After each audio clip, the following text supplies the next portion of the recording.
Hai, selamat datang di channel saya, Jitreat Academy. Perkenalkan, saya Giovanni. Saya sudah aktif di trading ini selama 7 tahun terakhir. Pada video kali ini, kita akan membahas tentang berapa sih modal ideal untuk trading di forex ini. Selain itu, saya juga akan berbagi tips tentang risk management dan money management yang benar, termasuk cara penggunaan stop loss agar kamu bisa bertahan lama di dunia trading ini. So, pastikan nonton video ini sampai akhir dan jangan skip-skip ya. Seperti biasa, sebelum kita masuk ke materi, izinkan saya bercerita tentang broker pilihan saya yaitu Fortuno Market. Kenapa saya memilih Fortuno Market? Yang pertama, Fortuno Market ini memiliki spread yang murah, cocok untuk kita seorang trader, sehingga itu akan membuat kita hemat biaya, baik itu untuk scalper ataupun untuk day trader. Yang kedua, yaitu free swap. Free swap untuk major pair, termasuk XAU USD, GBP USD, Euro USD, AUD USD, oil, bahkan kripto. Dan yang ketiga, dan ini yang sangat luar biasa buat saya, yaitu user interface-nya yang sudah terhubung dengan TradingView, sehingga saya bisa langsung menganalisa dan saya langsung melakukan open posisi dalam satu platform. Dan yang terakhir yaitu adalah proses deposit dan withdraw-nya yang lancar. Jadi itu mempermudah saya dan saya merasa nggak ribet sama sekali. Jadi buat kalian yang lagi nyari broker, cobain deh Fortuno Market. Hari ini kita akan membahas tentang berapa sih modal ideal untuk trading forex. Sebelum kita mulai, ingat modal ideal itu adalah sesuai dengan tujuan kalian. Kita akan bagi menjadi beberapa tipe modal. Nah, kita akan pecah untuk beberapa tipe modal ya. Untuk yang pertama adalah orang yang pertama kali tahu trading. Terus yang kedua adalah pemula yang sedang belajar trading. Terus yang ketiga adalah trader yang sudah memahami sistem dan strategi. Dan yang keempat yaitu untuk advanced trader. Nah, di sini saya ada 4 jenis trader. Mari kita bedah satu persatu. Yang pertama, untuk orang yang pertama kali tahu trading. Jadi, maksudnya orang yang pertama kali tahu trading ini, mungkin dia dengar-dengar dari temannya atau dengar-dengar dari sosmed, trading, cuan, cepet kaya. Nah, buat orang yang baru penasaran, baru mau tahu apa itu trading, kalian bisa mulai dengan akun yang namanya demo. Kalian bisa belajar itu dengan demo account. Di demo account ini, kalian akan dapat virtual modal, teman-teman. Ya, virtual modal itu ya dibuat dari broker, buat orang yang baru mau belajar. Tujuannya biar dia tahu, oh ketertarikan saya tentang trading itu segini loh. Ternyata trading itu seperti ini loh. Oh saya interest banget loh sama trading. Setelah kalian tahu kemauan diri kalian, oh saya interest nih sama trading, saya mau lanjut gitu. Nah, tahapan yang kedua yaitu orang yang sedang belajar trading. Kalau orang yang sedang belajar trading, saya saranin jangan lebih daripada $100. Kenapa? Karena kalau kalian baru pemula yang sedang belajar di trading, kenapa modalnya dibatasi di $100?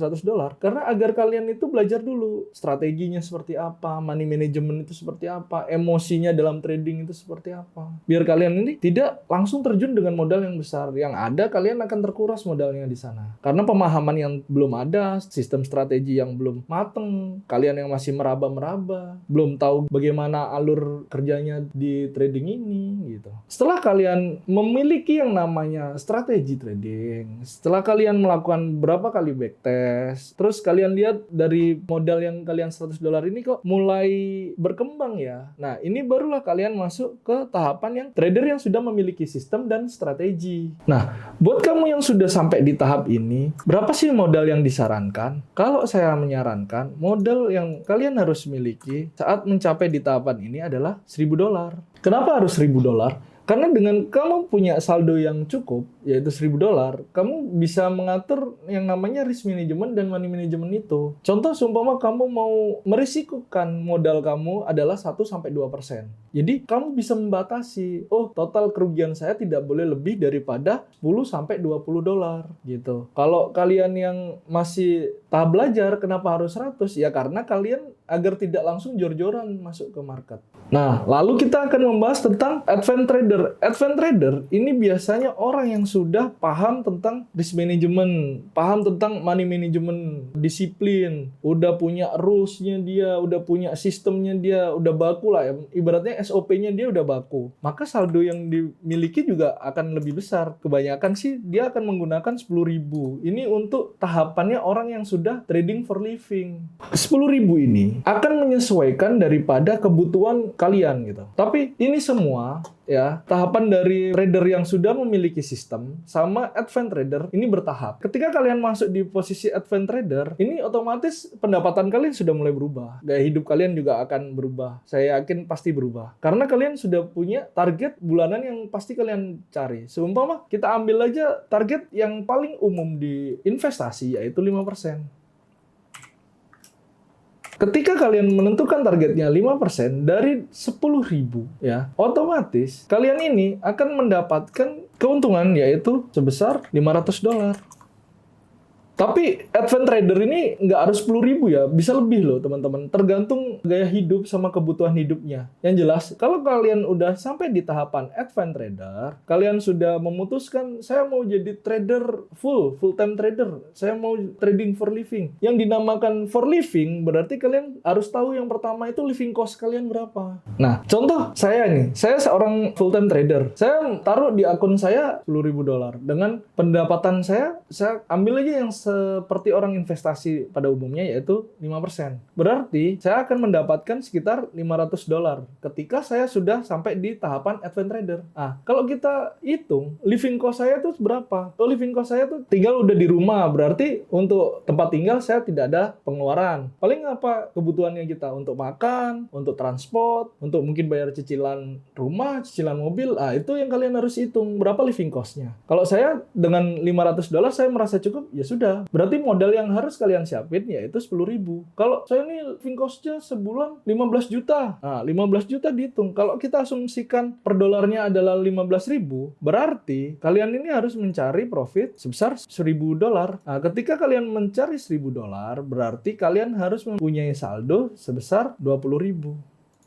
Ketika kalian punya $20.000 dan kalian menentukan profit kalian adalah 5%, maka kalian akan mendapatkan 1.000 itu gitu. Itu kalau kalian cukup dengan living cost seperti itu. Nah, sekarang kita akan membahas tentang risk management. Setelah tadi kita tahu berapa modal yang kita butuhkan, kita akan masuk ke tahapan risk management. Risk management itu adalah kunci sukses kalian di dunia trading ini. Saya ada 3 aturan, di mana aturan ini sudah saya praktekkan dan saya jalankan, yang mungkin kalian bisa praktekkan juga. Yang pertama yaitu risiko per trade, yaitu jangan pernah kalian gunakan modal kalian lebih dari 1-2% per satu kali trade-nya. Jadi contohnya saya punya modal 1.000. Modal 1.000 saya ini berarti risk per trade saya maksimalnya adalah $20 dengan risk 2%. Kalau saya pakai risk 1% berarti saya akan merisikokan cukup $10 saja gitu. Terus kita lanjut yang kedua. Yang kedua buat saya stop loss itu adalah wajib. Selalu gunakan stop loss. Kalian itu jangan pernah berharap harga itu akan berbalik arah ketika tidak sesuai dengan analisa kalian. Jadi, kalian harus memahami, stop loss itu fitur yang disediakan oleh broker atau fiturnya trader yang berguna sebagai guardian angel gitu, atau malaikat penjaga yang bertugas buat melindungi modal kalian. Jangan nggak pakai. Dia fitur itu diadakan untuk dipakai memang. Dan yang ketiga, gunakan risk to reward ratio yang ideal atau RR bahasa kerennya, RR-nya harus ideal. Saya menggunakan risk to reward rasionya minimal adalah 1:2. Jadi seumpama saya menaruh risk saya sebesar $20. Jadi target profit saya setidaknya adalah $40. Itu gunanya apa? Katakan saya hanya memiliki win rate 50%, saya tetap make money di market ini. Saya tetap profit di market ini. Kita ambil ilustrasi. Dengan saya punya 1:2 RR, saya melakukan trade hari ini ada 5 katakan. 3 saya mengalami SL. Otomatis saya minus $60 jika saya per trade-nya dengan risiko $20. Tapi yang 2 ini saya dapat take profit. 1 kali take profit saya dapat $40. Ketika 2 kali take profit ini saya dapat profit yaitu 80. Dikurangi risiko yang saya tadi risikokan yaitu $60, saya tetap profit walaupun itu $20 gitu. Jadi dengan kalian mengatur risk to reward yang ideal, kalian akan tetap profitable di market. Nah,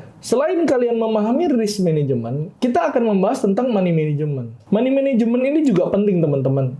itu untuk memastikan bahwa modal kalian itu berkembang. Ada 3 hal yang bisa kalian lakukan untuk menjaga money management kalian. Yang pertama, kalian bisa melakukan scaling modal secara bertahap. Yaitu, jangan buru-buru kalian naikin lot kalian ketika kalian profit. Kalian harus mempertahankan risiko yang sama, yaitu 1-2%, walaupun modal kalian sudah bertambah. Terus yang kedua, kalian harus memiliki pemikiran bahwa profit konsisten adalah tujuan. Kalian cukup fokus saja pada gimana sih caranya menyentuh konsisten ini. Kalian nggak perlu berpikir bagaimana saya bisa profit yang besar dalam waktu yang singkat. Kita ambil ilustrasinya. Misal kalian punya target profit per bulannya yaitu 5%. Ya sudah, 5% itu kalian fokusin. Gimana caranya nyentuh konsisten. Jangan kalian berpikir tentang, oh saya maunya per minggu 50% profitnya. Nah, sekarang kalau kita hitung, kalau kalian menentukan profitnya harus 50%, berarti berapa resiko yang kalian pertaruhkan gitu. Ketika kalian tidak lagi memiliki akal sehat, atau ketika kalian tidak lagi memiliki emosional yang terkontrol, tentang berapa modal yang harus saya resikokan, atau berapa profit ideal yang harus saya dapat, itu akan merusak daripada trading plan kalian. Dan itu juga akan mempengaruhi kalian ketika kalian ambil posisi. Sekalinya kena SL, kalian langsung, wah aku harus balas dendam ini. Saya harus balas lagi nih di market. Nggak boleh uang saya hilang nih. Saya harus profit pokoknya. Entah gimana ceritanya saya harus profit. Nah, dengan kalian ada pemikiran yang seperti itu, percaya sama saya,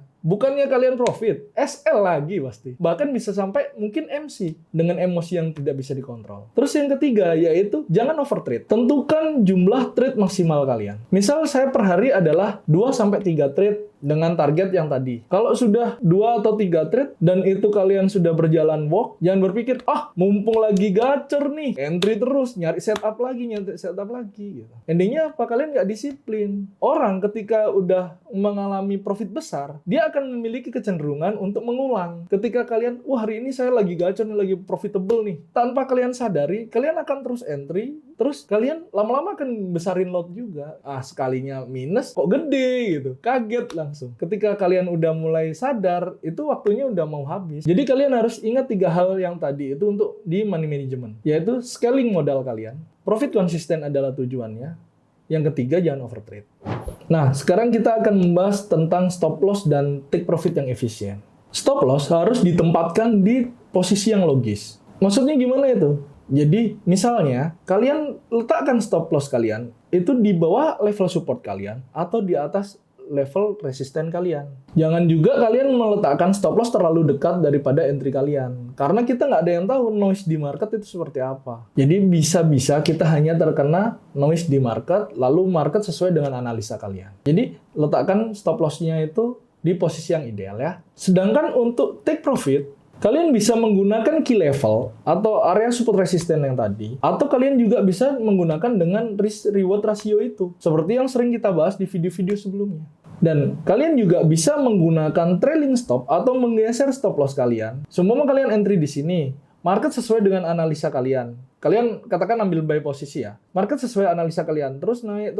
Nah, stop loss-nya ini geser, naik di atas titik entry kalian. Ketika dia naik lagi profitnya dari yang awalnya running 20 pip, sekarang jadi running 40 pip, stop loss-nya bisa digeser lagi ke atas. Jadi ketika sometime market ini kembali berbelok arah, jadi kalian itu udah nggak ada ruginya. Seenggaknya kalian masih dapat profit walaupun itu kecil. Jadi kesimpulannya apa? Modal ideal itu tergantung tujuan kalian. Tapi untuk risk management dan money management itu adalah satu hal lain yang kalian tidak bisa tawar. Dengan kalian menerapkan 2 rules tadi, kalian bisa meningkatkan peluang sukses kalian di trading ini untuk jangka yang lebih panjang lagi. Nah, buat kalian yang nggak mau trading sendirian, atau yang kalian ingin memperdalam ilmu trading kalian, saya mengundang kalian untuk bergabung dengan G-Trade Academy. Di G-Trade Academy, kalian memiliki beberapa benefit. Yang pertama adalah analisa dengan akurasi tinggi. Ini berguna untuk mempermudah keputusan trading kalian. Yang kedua adalah grup dan komunitas yang solid. Jadi di sana kalian bisa berbagi informasi, sharing, belajar, tanya jawab dengan trader-trader yang lain, dan ada saya di dalamnya. Jadi ketika kalian ada pertanyaan tentang trading, kalian bisa langsung diskusikan di sana. Yang ketiga yaitu materi edukasi yang lengkap. Ini cocok untuk pemula atau bahkan trader yang sudah berpengalaman. So, tunggu apa lagi? Mumpung gratis, klik link yang ada di kolom deskripsi video ini.